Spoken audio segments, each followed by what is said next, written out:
Hello friends, मैं पीयूष और आप देख रहे हैं मेरा यूट्यूब चैनल टाइप ऑफ ज्ञान। आज हम जिस टॉपिक के बारे में बात करेंगे उसका नाम है डिसीजन मेकिंग स्टेटमेंट। ये क्या होता है, कैसे काम करता है, इसके अंदर कौन कौन से पार्ट्स है, हम इसके बारे में बात करेंगे आज। अब देखते हैं डिसीजन मेकिंग स्टेटमेंट की definition. This statement are use to change the control flow of program by taking some decisions and for this some condition is mentioned in the statement. इस स्टेटमेंट के अंदर हम कोई भी डिसीजन ले सकते हैं, कोई भी कंडीशन मेंशन करा सकते हैं, जो प्रोग्राम फ्लो हो रहा है उसको चेंज कर सकते हैं। If the condition is true और false, a provide statement box will be execute and remaining will be skip.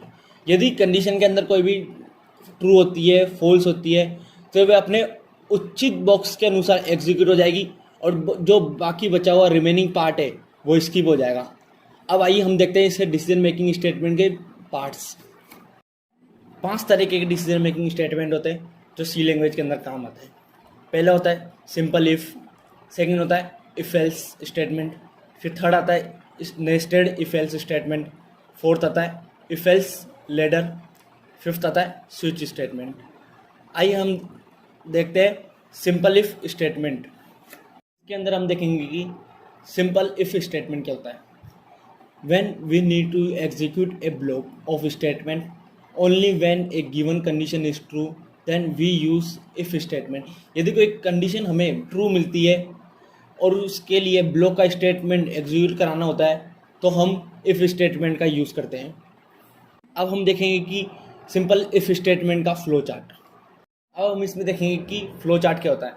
जब कंट्रोलर कंडीशन के ऊपर आता है, यदि कंडीशन ट्रू होती है और फॉल्स होती है, दो ही तरीके होती है। यदि ट्रू होती है तो स्टेटमेंट एग्जीक्यूट होगा, यदि फॉल्स होती है तो वह अपने एंड पार्ट पर पहुंच जाएगा। अब हम देखेंगे कि सिंटैक्स के अंदर क्या आता है। इफ़ के अंदर कोई भी कंडीशन लिखी जाती है, पहले कंडीशन लिखी जाती है, उसके बाद कोड चेक होता है, फिर कर्ली ब्रेसेस लगाएंगे, फिर कोई कोड लिखेंगे, फिर कर्ली ब्रेसेस बंद कर देंगे, फिर प्रोग्राम रन करा के देखते हैं। यदि कंडीशन ट्रू हुई तो ये कोड रीड हो जाएगा, ये वाला कोड रीड हो जाएगा, और नहीं हुई तो ये कोड स्किप हो जाएगा। चलो आइए अब हम देखते हैं कुछ बेसिक प्रोग्राम्स। हम देखेंगे कि सिंपल एफ का प्रोग्राम, हम स्मॉलर और ग्रेटर का प्रोग्राम देखेंगे। इसके अंदर हम लगाते हैं 2 हेडर फाइल्स, फिर आता है इंट मैन, फिर कर्ली ब्रेस लगाते हैं। इंट के अंदर हम कोई भी 2 वेरिएबल देते हैं, जैसे मान लिया ए दे दिया, बी दे दिया। फिर प्रिंट एफ हम कोई भी यूज़र को मैसेज देते हैं कि एंटर ए वैल्यू ऑफ ए। फिर एड्रेस देंगे स्कैनएफ के द्वारा %d_n_a। फिर दोबारा मैसेज देंगे यूज़र को enter the value of B. फिर एड्रेस देंगे %d_n_b। फिर कंडीशन लगाते हैं। इफ़ कंडीशन क्या है अपने पास, a ग्रेटर देन b है। यदि a b से बड़ा होता है तो ये वाला कोड प्रिंट होगा, और a b से छोटा होता है तो ये वाला कोड प्रिंट होगा। चलो आइए हम एग्जीक्यूट करा के देखते हैं, इसको रन करा के देखते हैं। हमने इसमें a की वैल्यू डाली, जैसे मान लें 4 डाली, एंटर। b की वैल्यू 9 डाली, तो इसमें आ गया b is bigger than a, मतलब सेकंड वाला कोड एग्जीक्यूट हुआ, ये वाला कोड एग्जीक्यूट हुआ। अब हम दोबारा एग्जीक्यूट करा के देखते हैं।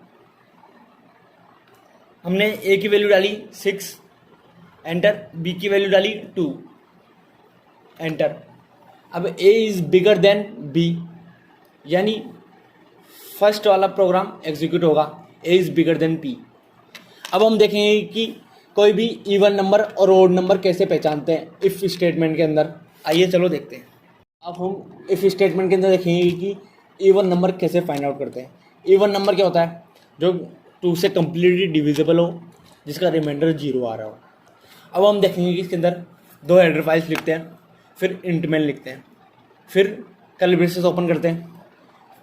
वेरिएबल के अंदर इंट के अंदर कोई भी वेरिएबल इंक्लूड कराते हैं। फिर प्रिंट एफ, यूज़र द्वारा कोई मैसेज दिया जाता है, एंटर ए नंबर। फिर स्कैन एफ लगाते हैं, इसका एड्रेस देते हैं एन का, %d_n_n। फिर इफ़ के अंदर जो कंडीशन लगाते हैं n मोडुलस == 0। इसका मतलब है कि कोई भी वैल्यू के अंदर हम 2 से डिवाइड करेंगे तो उसका रिमाइंडर 0 आना चाहिए, तभी ये कोड एग्जीक्यूट होगा, ये प्रिंट वाला आएगा, तभी आएगा लिखा हुआ नंबर इज इवन। चलो आइए हम देखते हैं। एंटर ए नंबर, हमने कोई भी नंबर डाला, जैसे 4 डाल लिया मान लें, तो ये नंबर इज इवन है। और जैसे हम फिर से करा के देखते हैं, जैसे हमने कोई भी नंबर डाला 5, ये इवन नंबर है कि नहीं ये हम देखेंगे। ये इवन नंबर नहीं है, इसलिए ये पार्ट स्किप हो गया। मैंने आपको पहले भी बताया था कि जो कंडीशन ट्रू आती है तो प्रोग्राम एग्जीक्यूट होगा, अगर कंडीशन फॉल्स आती है तो पार्ट स्किप हो जाएगा। अगली वीडियो में हम देखेंगे कि इफ एल्स स्टेटमेंट क्या होता है।